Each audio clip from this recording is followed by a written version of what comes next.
একটি যুদ্ধ যা এখনো পুরোপুরি শুরু হয়নি, কিন্তু ইতোমধ্যেই বিশ্ব অর্থনীতি, জ্বালানি বাজার এবং বিশ্বের সুপার পাওয়ারদের হিসাব বদলে দিচ্ছে। মধ্যপ্রাচ্যে আগুন জ্বলছে, আর সেই আগুনের কেন্দ্রে ইরান। প্রথমে মনে হতে পারে এটা শুধু আরেকটা আঞ্চলিক সংকট, কিন্তু আসলে গল্পটা ভিন্ন।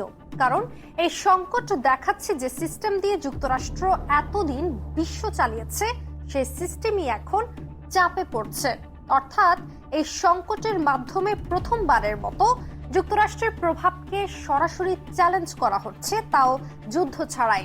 কিন্তু প্রশ্ন হচ্ছে, এটা কি সত্যি মার্কিন আধিপত্যের পতনের শুরু, নাকি এটা শুধু একটি সাময়িক সংকট যা শেষ পর্যন্ত আবারও ওয়াশিংটনের শক্তিকে প্রমাণ করবে? ইরান কি শুধু একটি দেশ, নাকি একটি বৃহত্তর কৌশলগত পরিবর্তনের প্রতীক? আর সবচেয়ে বড় প্রশ্ন হলো, আমরা কি এক নতুন বিশ্ব ব্যবস্থার দিকে হাঁটছি? চলুন এই কঠিন বিষয়গুলো একটু সহজে বুঝার চেষ্টা করি। প্রথমেই একটা বিষয় পরিষ্কার করা দরকার, আর সেটা হলো এই সংকট কিন্তু হঠাৎ করে তৈরি হয়নি। আপনি যদি শুধু আজকের ঘটনাগুলো দেখেন, তাহলে পুরা ছবিটা কখনোই বুঝতে পারবেন না। এই সংকট বুঝতে হলে আমাদের ফিরে যেতে হবে 1945-এ, অর্থাৎ দ্বিতীয় বিশ্বযুদ্ধের পর, যখন যুক্তরাষ্ট্র শুধু একটি শক্তিশালী দেশ ছিল না, বরং এটি ছিল পুরো বিশ্ব ব্যবস্থার কন্ট্রোল সেন্টার। অর্থাৎ এমন একটি সিস্টেম যেখানে নিরাপত্তা, অর্থনীতি, জোট সবকিছুই একটি নির্দিষ্ট কেন্দ্র থেকে নিয়ন্ত্রিত হতো।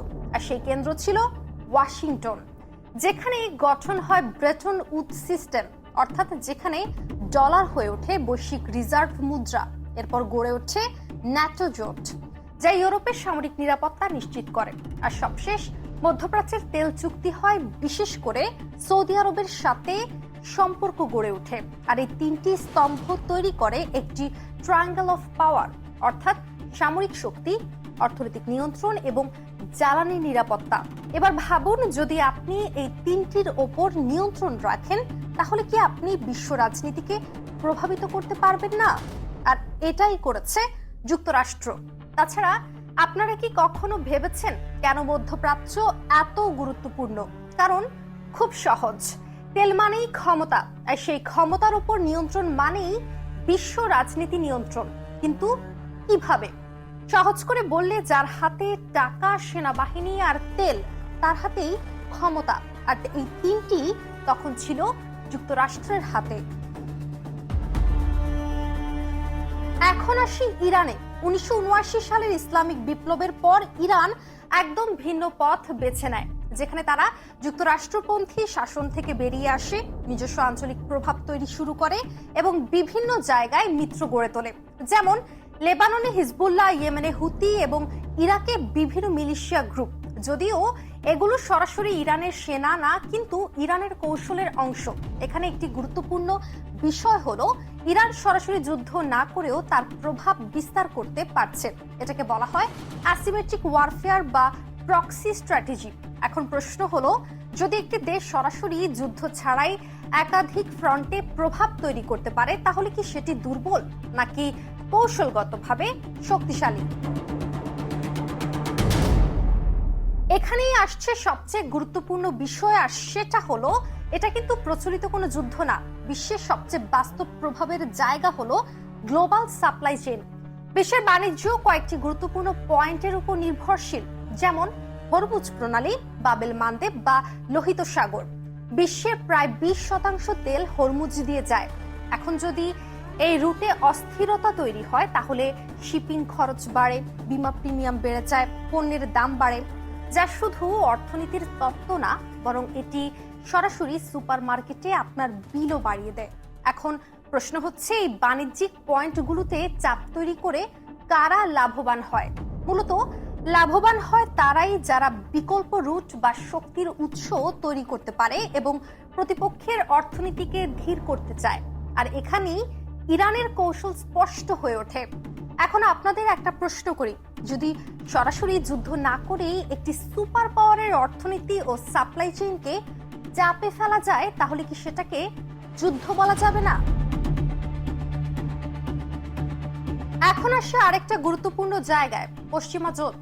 দীর্ঘদিন ধরে যুক্তরাষ্ট্রের সবচেয়ে বড় শক্তি ছিল তার মিত্ররা, কিন্তু এখন আপনি যদি লক্ষ্য করেন সবাই কিন্তু একইভাবে ভাবছে না। যেমন ইউরোপ যুদ্ধ চায় না, তারা জ্বালানি সংকট ভয় পাচ্ছে এবং অর্থনৈতিক চাপও বাড়ছে। অর্থাৎ সমর্থন আছে কিন্তু তা শর্তহীন নয়। এটা কি যুক্তরাষ্ট্রের দুর্বলতা নাকি বাস্তবতা?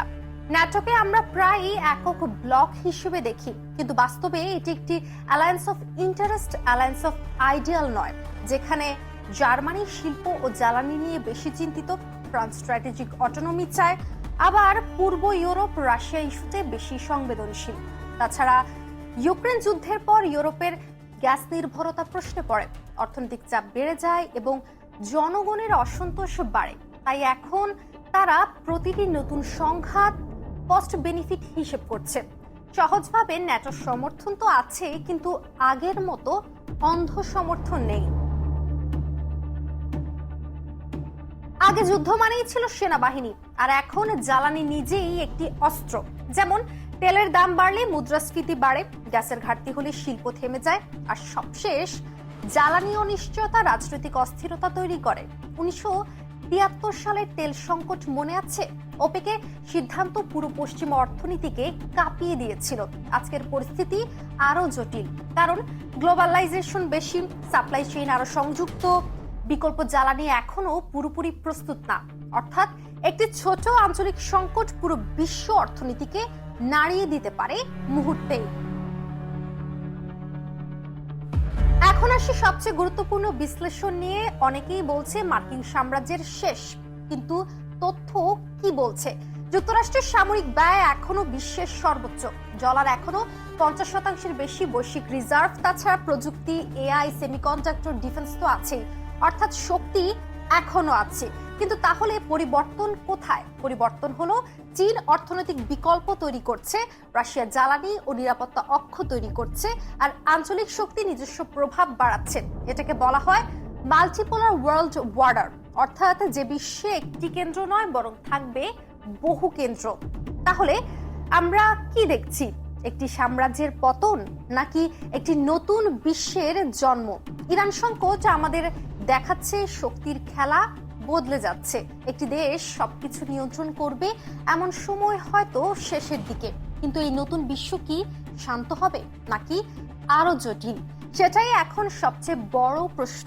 আপনি কি মনে করেন বিশ্ব কি বদলে যাচ্ছে, নাকি আমরা শুধু আরেকটি সংকট দেখছি?